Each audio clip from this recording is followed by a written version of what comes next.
श्री स्वामी समर्थ. नमस्कार मंडळी, आज बनवली आहे गवारीच्या शेंगाची भाजी. ही भाजी ना आमच्या सगळ्यालाच आवडते. तुम्ही पण एकदा नक्की ट्राय करून बघा माझ्या पद्धतीने.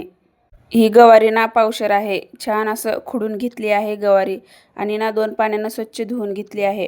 शेंगाना मोठ्या आकारातच कट करून घेतले आहे. तुम्हाला व्हिडिओ आवडला तर शेवटपर्यंत व्हिडिओ बघा.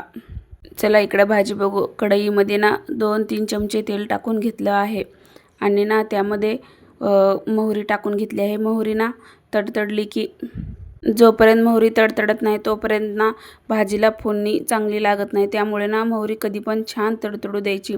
आणि त्यामध्ये ना थोडेसे जिरे पण टाकून घेतले आहेत आणि कढीपत्त्याचे 5-6 पानं पण टाकून घेतले आहेत.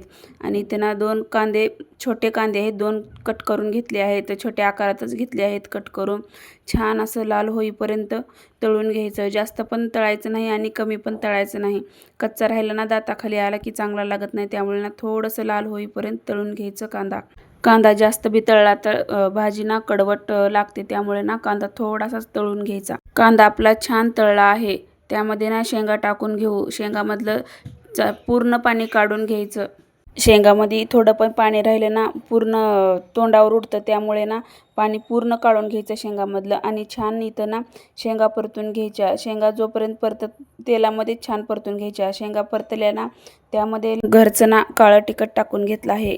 लाल पण टाकलं तर चालतंय, तुमचे जे असेल ते टाकू शकता. आणि इकडे ना थोडीशी हळद पण टाकून घेतली आहे. आणि ना थोडासा गरम मसाला टाकून घेतला आहे. आणि ह्या ना छान असं परतून घेतलं आहे तेलामध्ये मसाले परतून घेतले ना छान तेल सुटतं भाजीला. त्यामुळे ना कधी पण तेलामध्ये छान परतू द्यायचं मसाले. जेवढी आपण भाजी ना वाफेवर शिजवतो ना, भाजीची चव ना एकच नंबर लागते बरं का. त्यामुळे ना जेवढी शक्य होईल तेवढं वाफेवरच शिजवून घ्यायची भाजी. आणि त्यामध्ये ना शेंगदाण्याचं कूट टाकून घेतलं आहे. शेंगदाणे ना आधी भाजून घेऊन वाटून घेतले आहे, तर नंतरच शेंगदाण्याचं कूट टाकायचं. कारण कच्चे जर टाकले ना शेंगदाणे तेल सुटत नाही भाजीला. त्यामुळे शेंगदाणे भाजूनच घ्यायचे कधी पण. छान असं शेंगदाण्याचं कूट मिक्स करून घ्यायचं खालीवरी करून. गवारीची भाजी ना सुक्कीच छान लागते बरं का. पातळ भाजीपेक्षा सुक्कीच छान लागते. थोडंसं पाण्याचा शिंतोडा आपण मारून घ्यायचा. कारण भाजी ना जास्त सुक्की पण चांगली लागत नाही आणि पातळ पण चांगली लागत नाही. त्यामुळे ना थोडंसं पाणी टाकून घेतलं आहे भाजीमध्ये.